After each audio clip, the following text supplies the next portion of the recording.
So today I have the great pleasure of talking with Chef Charlie Palmer, who is the author of many cookbooks and the creator and owner of many more restaurants, and was named by the James Beard Foundation the best chef in America in, I think, 97, right? 1997 or so?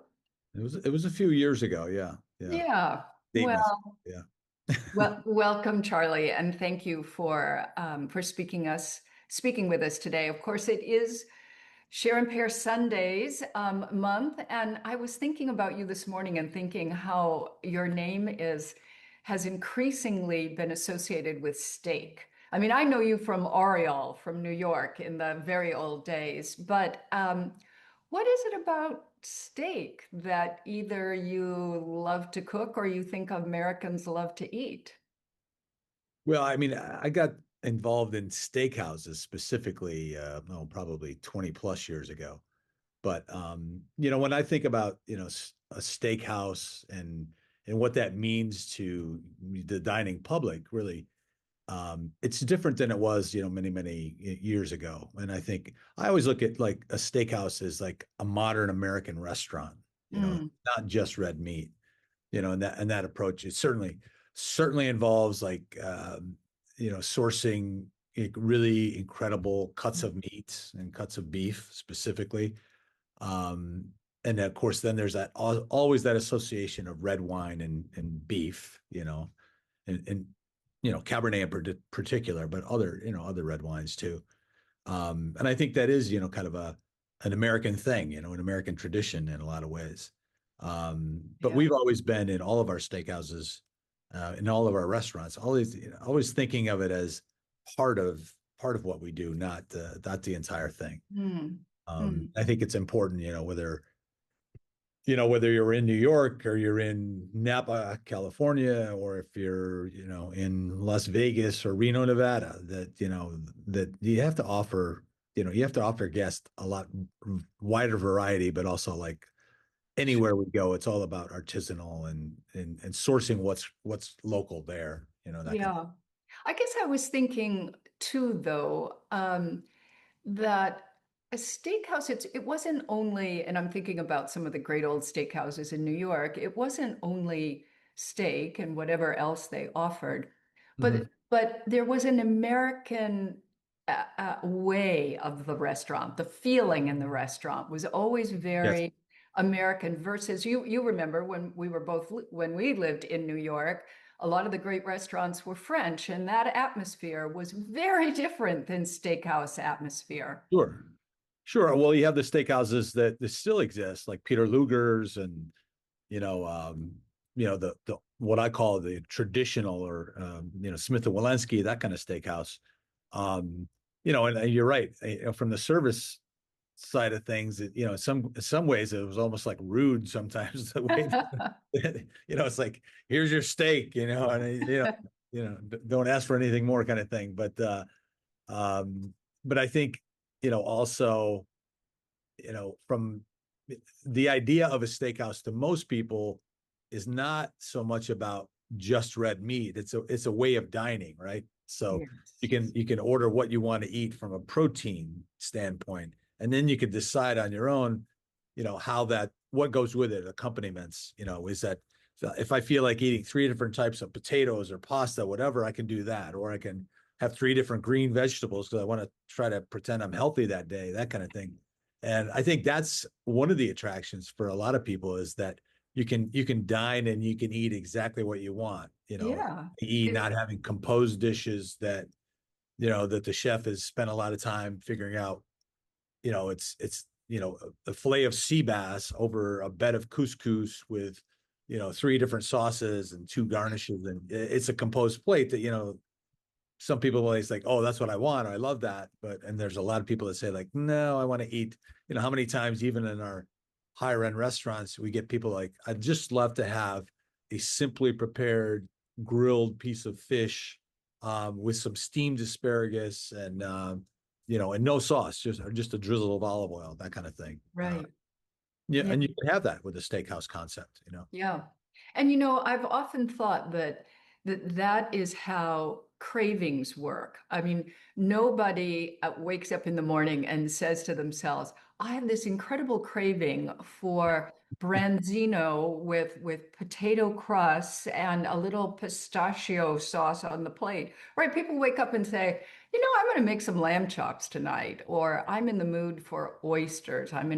People have cravings are usually very direct and very simple. Yes. Um, which leads me to ask you, in thinking, of course, the whole spring, I've been thinking a lot about wine and food because of Share and Pair Sundays. And I was thinking this morning, wine and food, of course, do more than give us calories. They're kind of essential to the human spirit.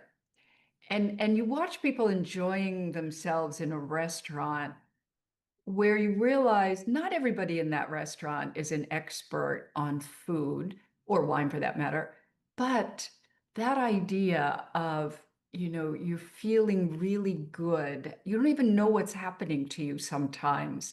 It's kind of Mhm. like the magic of food and wine to be so spiritually nourishing, I guess is the word I want to say.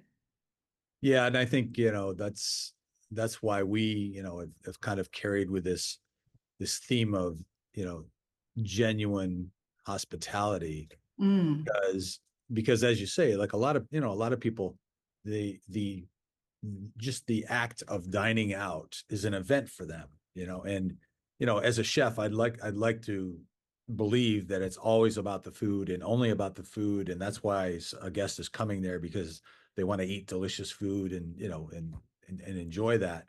But in reality, a lot of people are coming to a restaurant because they're well taken care of and they're welcome to that restaurant and they feel special, right? And the other thing about it is, dining today, as it's always been, but maybe even more, it's about getting together and sharing, mm, sharing something together. And yes, it's dinner and it's wine and it's, great cocktails and things like that. But it's like sharing somebody else's company, you know. And we look at it always a lot of times in New York, it's like it's a dinner business, but there's more, there's more, deals being made in restaurants than there are like on Capitol Hill, for instance. There's more deals being made, in any, restaurant that we've had than any boardroom that exists. A lot of it comes with right. like if if you can make people feel comfortable, if you make them feel good, if you can, you know, give them food that's delicious, and that all adds to like an enjoyment level. That's what we're trying to do in a restaurant. It's not just about the food, and Yeah. I was talking to Lydia Bastianich about this very thing, and she was saying, why do you think so many business deals are done in restaurants? It's because when you share food with people and when people eat food, you can watch them in a restaurant. They become progressively more open sure, and more open not only to what they're eating and drinking, but open to each other. So it's actually the perfect environment in which to do a business deal. yes, yes, and meeting people. It's easier to meet Yeah. someone you don't know, and whatever for whatever reason that is, over a really nice meal, and a great glass of wine and all that, than it is meeting them in a space that doesn't have all these other things that make them feel good, right? Yeah. So I think that's a hugely important part of it all, Yeah. Yeah. You are, of course, a chef, a food guy, but you're also a wine guy. Here you make this Pinot Noir from the Russian River Valley, famous in California for its Pinots. And that reminded me that I wanted to share with you this story that a few years ago, I did an article in which I asked 50 people this question. Do chefs know more about wine than winemakers know about food, or do winemakers know more about food than chefs know about wine? Just that question. So it was fascinating. First of all, everybody had an immediate answer. And I asked some very well-known people. I mean, Julia Child was alive then. I asked her. I asked Bob Mondavi. I asked David Bouley, who is a chef in New York, who I'm sure you know. Mhm. And he said, there was a pause on the line, and he said, Karen, that is a ridiculous question. And I said, why is that? And he said, because if you care about flavor, what difference does it make if it's solid or liquid in your mouth? And I thought, oh, thank you. So beautifully said, right? That there really aren't wine people and food people in two separate silos. Hopefully not.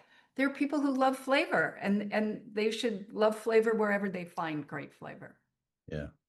No, that's absolutely true. I mean, I'm asked a lot, like why, because I'm involved in the process of making wine, right? And I own vineyard and, grow grapes, grow the Pinot that goes into that wine or some of it.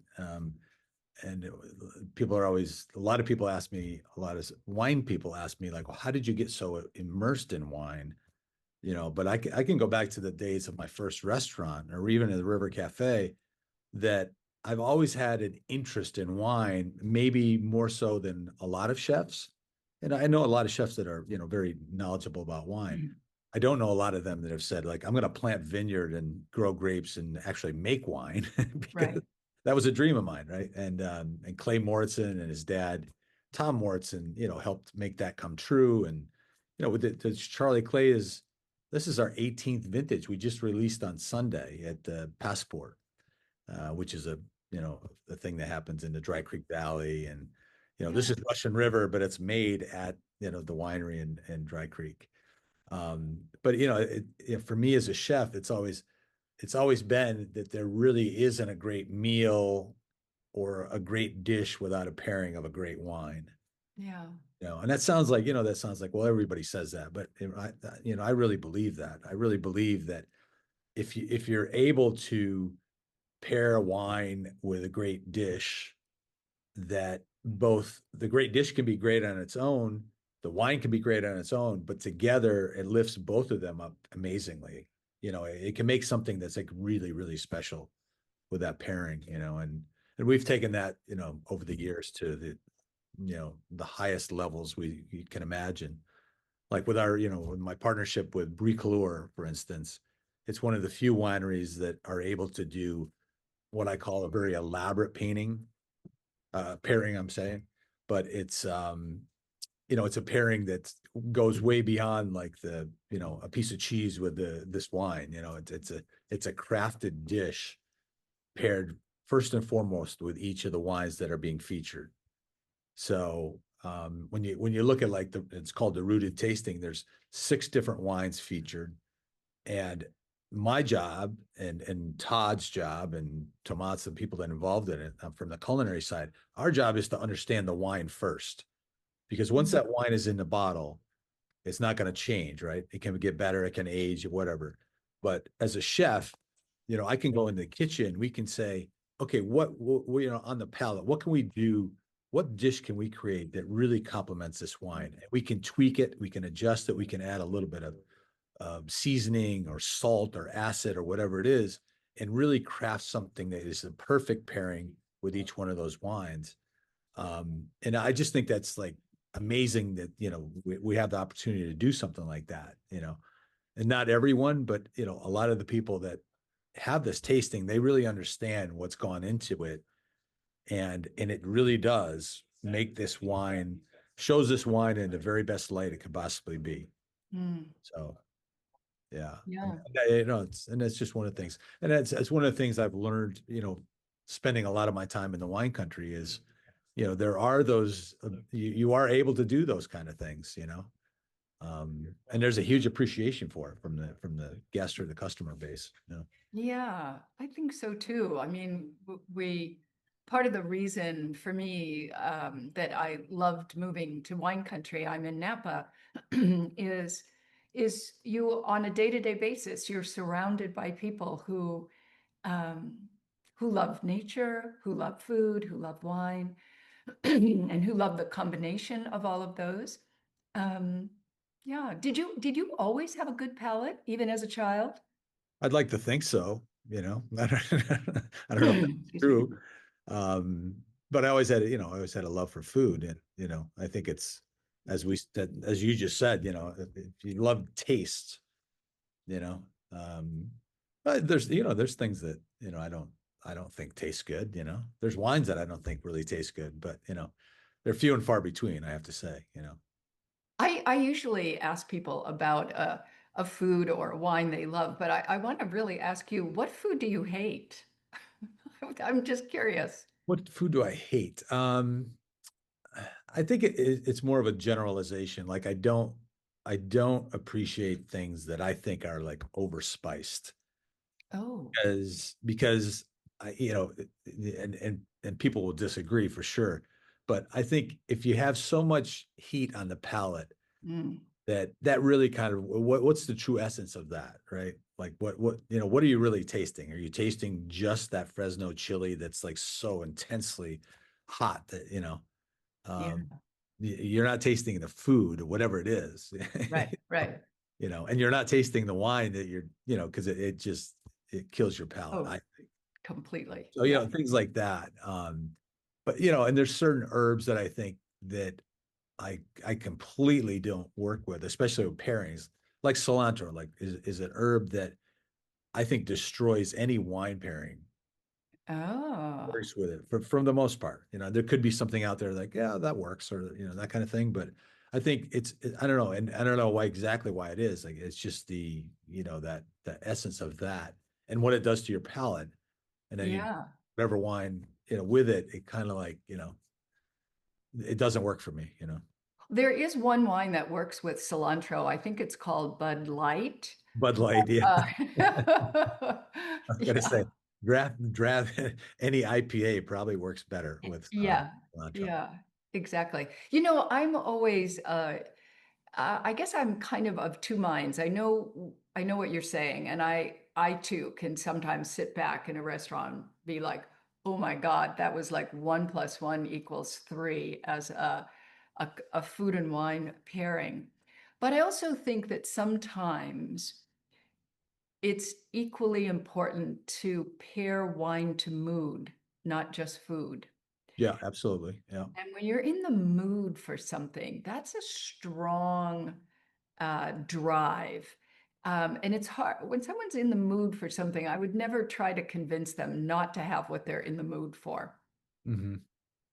Yeah, I've spent recently we've my wife and I, Lisa, have been spending time in Champagne because I've become very, I don't fascinated is not the word, but like I really want to understand making sparkling wine, making champagne and stuff like that. And we it came about not not not the fact that I really like a lot of champagne and different sparkling wines, but a few years ago I was introduced, or probably 10 years ago, I was introduced to Chateau Palmer, or not Chateau Palmer, Champagne Palmer, Hummer.